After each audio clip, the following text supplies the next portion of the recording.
सही साधना के हमारे इस कार्यक्रम में एक बार फिर आप सभी का स्वागत है। मैं आपका ज्योतिष मित्र पंडित हिमांशु ने आप सभी का स्वागत करता हूं और उम्मीद करता हूं कि आप पूरे परिवार समेत कुशल मंगल होंगे। लाल किताब के अनुसार हम सभी ग्रहों की व्याख्या कर रहे हैं और सभी ग्रहों का कुंडली के 9 भाव में क्या इफेक्ट पड़ता है, अच्छे और बुरे इफेक्ट और उसके उपाय लाल किताब के अनुसार उसके हम प्रोग्राम बना रहे हैं। और वर्तमान में हम शुक्र ग्रह के विषय में बता रहे हैं।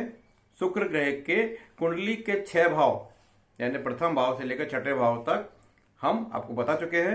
आज हम बताएंगे कुंडली का जो सप्तम भाव है। सप्तम भाव मतलब आपका मैरिज का भाव, शादी का भाव, और पति के लिए पत्नी का भाव और पत्नी के लिए पति का भाव, व्यापार में पार्टनर का भाव।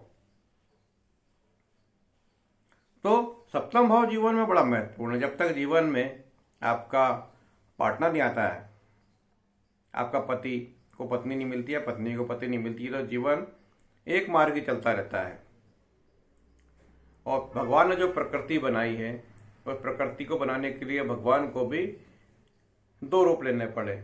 जैसे भगवान शिव का अर्धनारीश्वर स्वरूप, शिव और पार्वती दोनों का स्वरूप, और जब तक ये दोनों मिलते नहीं है सृष्टि की रचना नहीं होती है। तो सप्तम भाव बड़ा विशिष्ट भाव है और इस भाव का स्वामी है 7 नंबर का स्वामी। सप्तम भाव में देखिए जो काल पुरुष की पत्रिका है, लाल किताब की जो पत्रिका बनती है उसमें 7 नंबर आता है सप्तम भाव में, और इसका स्वामी है शुक्र ग्रह, भगवान शुक्र ग्रह।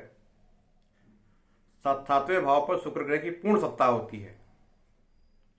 यानी यदि 7वें भाव में कोई भी ग्रह आ रहा है, चाहे सूर्य हो, चाहे शनि हो, चाहे राहु हो, चाहे मंगल हो, चाहे चंद्र हो, उसको शुक्र ग्रह के अनुसार ही चलना पड़ेगा, क्योंकि मकान का मालिक वही है।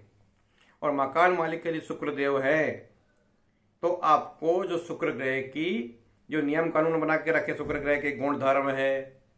जैसे शुक्र ग्रह के गुण धर्म क्या होंगे भाई?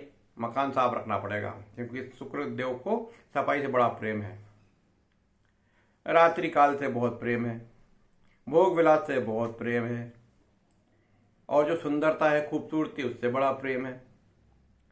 तो सुख सप्ताहवा भाव है, वहां पर यदि शुक्र ग्रह खुद ही आके बैठ गए, क्योंकि खुद का घर है और मालिक भी खुद ही स्थान में बैठे हैं, आपकी पत्रिका में ऐसा है, तो आपका वैवाहिक जीवन बहुत शानदार होने वाला है।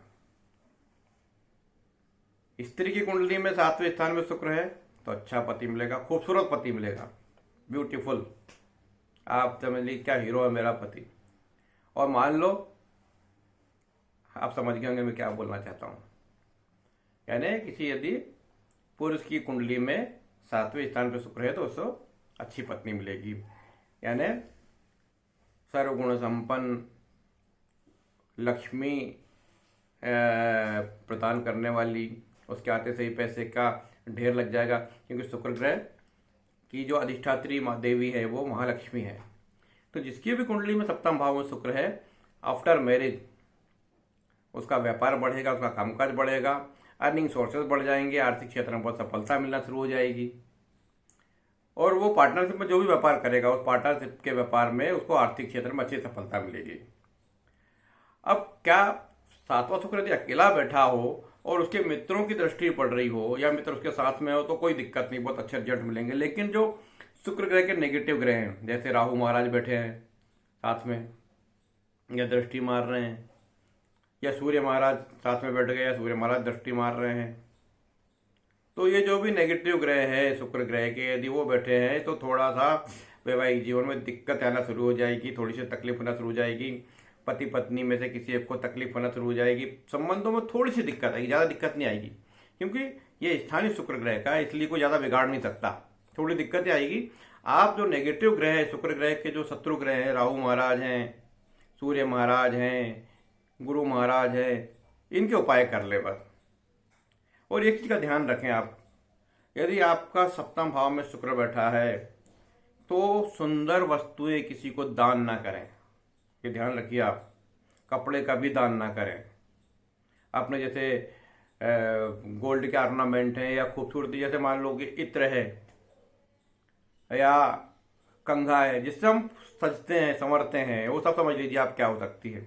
वो चीजें यदि आपने किसी को दान की तो उससे संबंधित जी दिक्कतें आपके जीवन में आना शुरू हो जाएगी। मकान मालिक के परमिशन के बगैर आपको मकान का कोई भी सामान किसी को नहीं देना है। और सबसे बड़ी बात है कि जो शत्रु का सामान है वो दे दिया। जैसे मान लो कि दान तो करना ही नहीं है, सप्तम भाव में शुक्र बैठा, तो आपको दान से बिल्कुल दूर रहना, क्योंकि शुक्र गुरु की एंटी है और गुरु दान का कारक है। तो आप जितना आप आदमी को यदि किसी को देना चाहते हैं तो उससे कीमत ले फिर दें। लेकिन आप सोचे कि साहब मेरा दया आ गई, मैंने किसी को कपड़े दे दिए, तो समझ लीजिए आपके खुद के कपड़े उतर जाएंगे। कपड़े उतर जाएंगे मतलब आपको ऐसी हालत हो जाएगी कि मेरे पास कपड़े ही नहीं है। तो ये चीज ध्यान रखिए।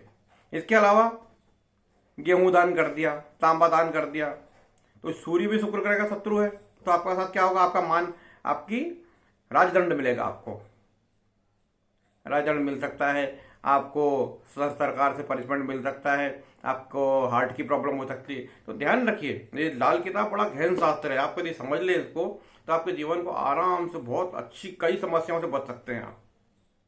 मैं भी प्रयास करता हूं, आप भी प्रयास कीजिए। लेकिन जो लाल किताब का फंडामेंटल्स क्या है, जिस भाव का जो स्वामी है उस भाव की चीजें आप उसकी परमिशन के बगैर देना नहीं दे सकते। तो ये सब चीजें समझना पड़ेगी आपको। सप्तम भाव में शुक्र बैठा है, तो मैंने आपको पूरा डिटेल से बताया।